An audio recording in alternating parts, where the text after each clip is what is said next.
I read with interest the September 23rd Monday morning memo where Roy outlined the 7 truths of sales activation and linked the 7 secrets of sales activation. Mhm. Yeah, crack cocaine. Yeah, that's the one everybody wants to know. But interested in hearing your thoughts on these truths and secrets and what a few experiences you could share regarding your own clients. Do you have those Okay. memorized? I pulled it up. Okay, good. Do you want to? So Yeah, that's why I was just going to pull it up. you'll never 7 truths. You'll never see a bigger crowd than the first time you cry wolf. Yes, absolutely. Anything that delivers big results quickly will work less and less well the longer you keep doing it. You cannot pause on each of these Okay. that I got. So first one, yes. Anytime you say we're going out of business sale, how many times have you driven past like what is a mattress store or something, and they're on their going out of business sale? And then on a second one, anything that's huge, here's how fast it stops working. The second time. Yeah. The second time you'll get half the impact. The third time you'll get almost no impact, and then it just goes to basically 0 from there on. It quits working fast. Now I will share after this.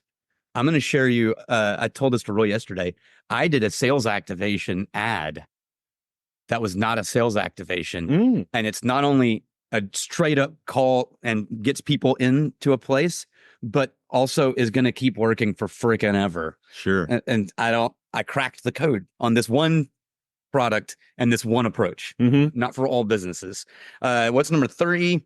You cannot build a strong and resilient company on gimmicks and empty promises. Yeah. Number 4, anything that works better and better the longer you keep doing it will deliver disappointing results at first. That's so remember at first, one of the things that we always teach at Wizard Academy is life is patterns, right? This is magical worlds. And so like if you can find patterns in physics, it turns out they're the same for human communication.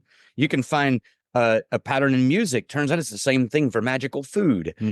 So anytime you look at these things, the reason why you read something like that and you think, yeah, that makes sense. I don't know that I could sit down and explain it to a classroom, but it feels right, is because it matches a pattern in things that you do know. So we all know that things like dieting or exercise or, getting your blood pressure under control, the things that will make a true long-term impact on all of those things don't do anything for 6 to 8 weeks. Yeah.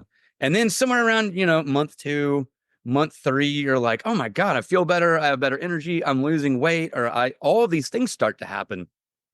That same thing is true in relationships, right? The relationships, according to 12 Steps of Intimacy. What's his name? Anybody?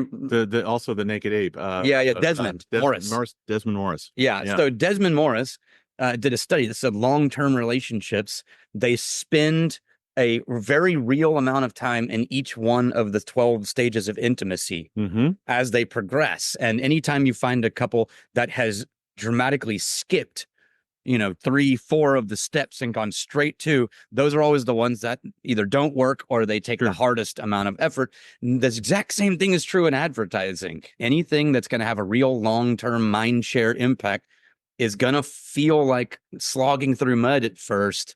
It's going to feel like you're spending money with no results. And that's not a sexy thing to pitch to clients for radio ads, but it's a very real human truth. Like, I feel like we've talked about 4 so far, and I feel like this could be a class. Oh yeah, easy. But number 5 is it takes a while to make people feel like they really know you. And honestly, that's because we kind of mask up when we first meet people, right? Yeah. Same thing in advertising. You're not going to get to know me till I'm comfortable enough to be my weird ass self around you.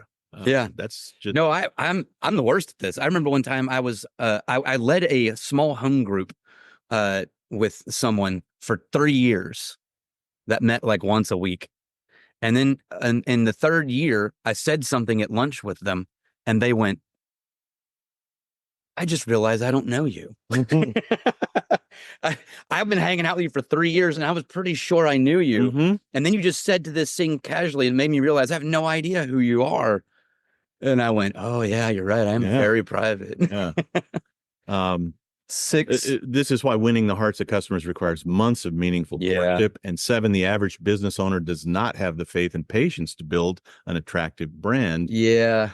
And it's particularly true of business owners who trust metrics more than they trust their own heart. Yes, absolutely. Now, I'm going to say that the thing that most people leave out of this, like when you ask the question as asked, you get a really simple answer, because these things have a lot to do with things like, what kind of business are you in? What kind of category are you in? If you're in food or drink, or entertainment, I don't have to get to know you as well to trust you to feel like I could experience it.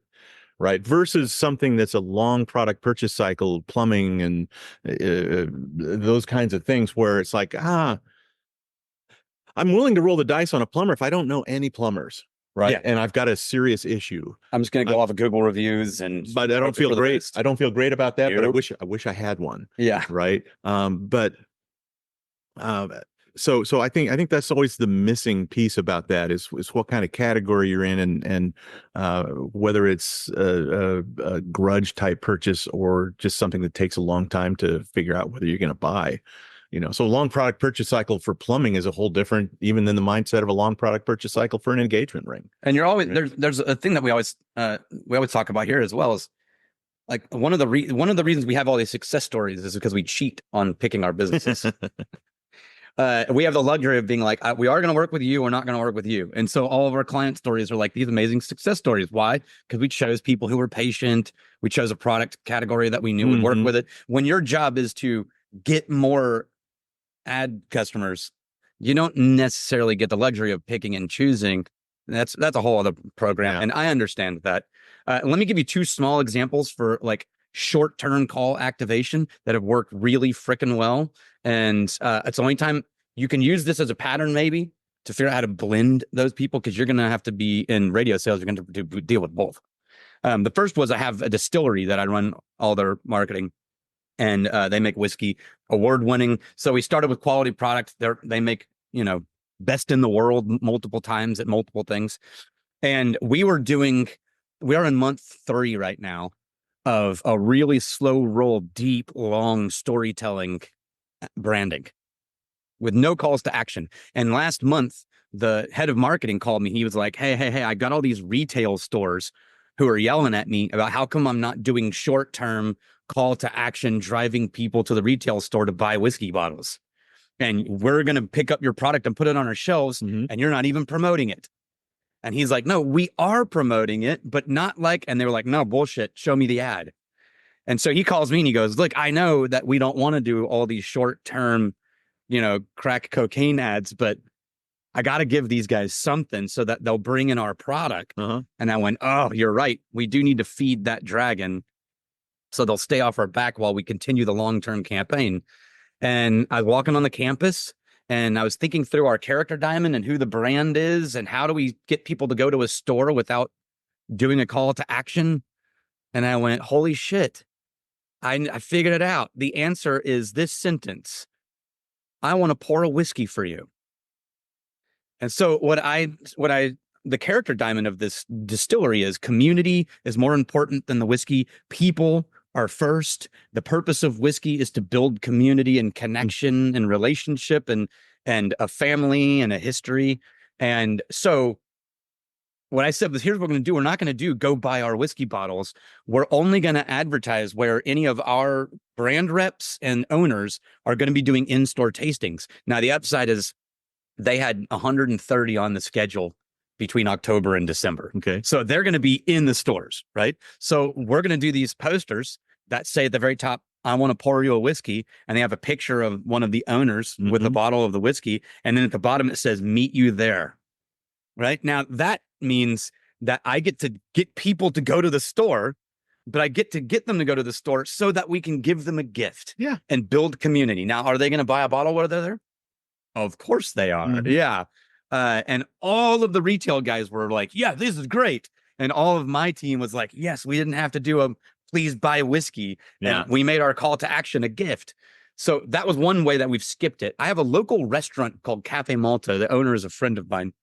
I don't do any of their marketing, but they figured out, because restaurants are the hardest to do this with, right? Either all the restaurants want to offer, happy hours or coupons or kid eat free or some kind of like shtick. Cafe Malta has managed to pull off a call to action ad on social media that is also long-term branding. And that is that they created, it's a restaurant called Tex-Med, Texas Mediterranean. So this couple are friends of our family. They're in love with the Mediterranean. They've gone there 3 times a year for like 25 years. So when they wanted to start a restaurant, they started a Mediterranean restaurant, but with a Texas spin. So it's ravioli, but it's brisket ravioli, or it's it's all these different kinds of things. And so what they have done is they do a monthly dinner that sells out and is ticketed, and it's on the first Wednesday. And it's called the Tour de Forks. And each time it's a different city in the Mediterranean, and the menu is themed around the local food of that village. Oh, cool. And so what they do is they do an actual call to action. Hey, the Tour de Forks for this month is this theme, only 40 tickets, only 50 seats.